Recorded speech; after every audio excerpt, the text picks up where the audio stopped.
चेहरा, कितनी प्यारी आंखें, कितनी प्यारी आंखें हैं, आंखों से झलकता प्यार। कुदरत ने बनाया होगा फुर्सत से तुझे मेरे यार।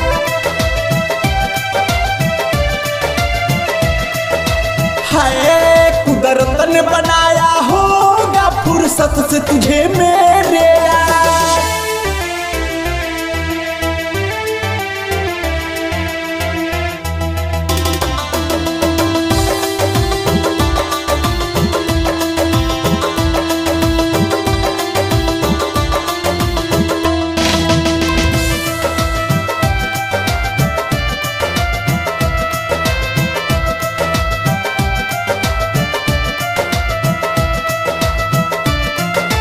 तेरी नजर झुके तो शाम ढले, जो उठे नजर तो सुबह चले।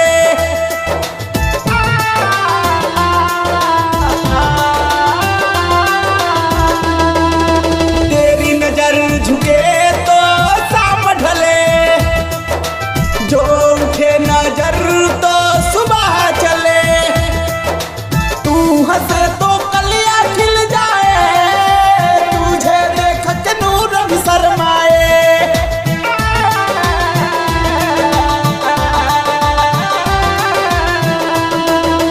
तू हंसे तो कलियां खिल जाए, तुझे देख के नूर भी शर्माए।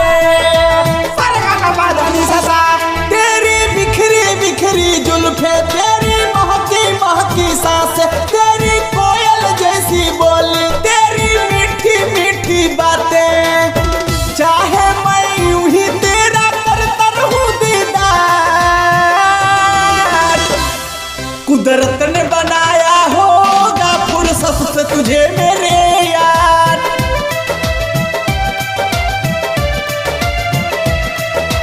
हाय कुदरत ने बनाया होगा फुर्सत से तुझे मेरे यार।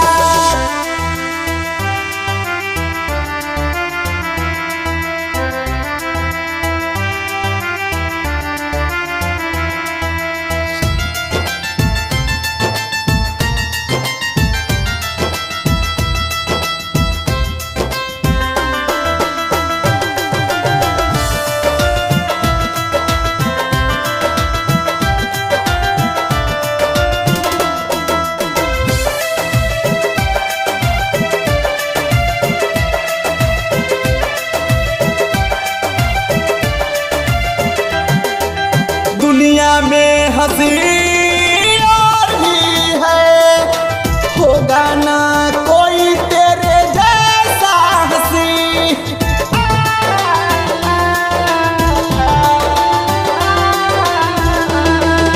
दुनिया में हंसी और भी है, होगा ना कोई तेरे जैसा हंसी।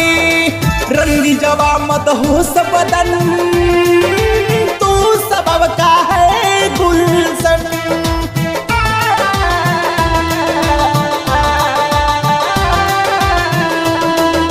रंगी जवा मदहोश बदन, तू सबब का है गुलशन।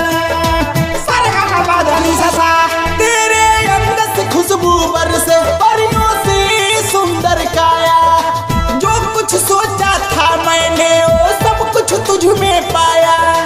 तेरी ही एक अदा पे मैं सदके जाऊं 100 बार। कुदरत ने बनाया होगा फुर्सत से तुझे मेरे यार।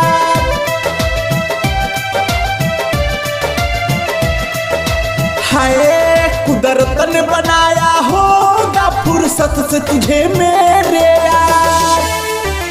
कितना हसीन चेहरा, कितनी प्यारी आंखें, कितना हसीन चेहरा, कितनी प्यारी आंखें, कितनी प्यारी आंखें हैं, आंखों से झलकता प्यार।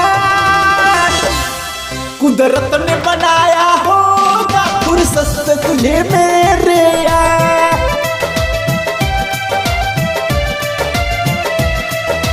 हाय कुदरत बन बनाया होगा फुर्सत से तुझे मेरे यार।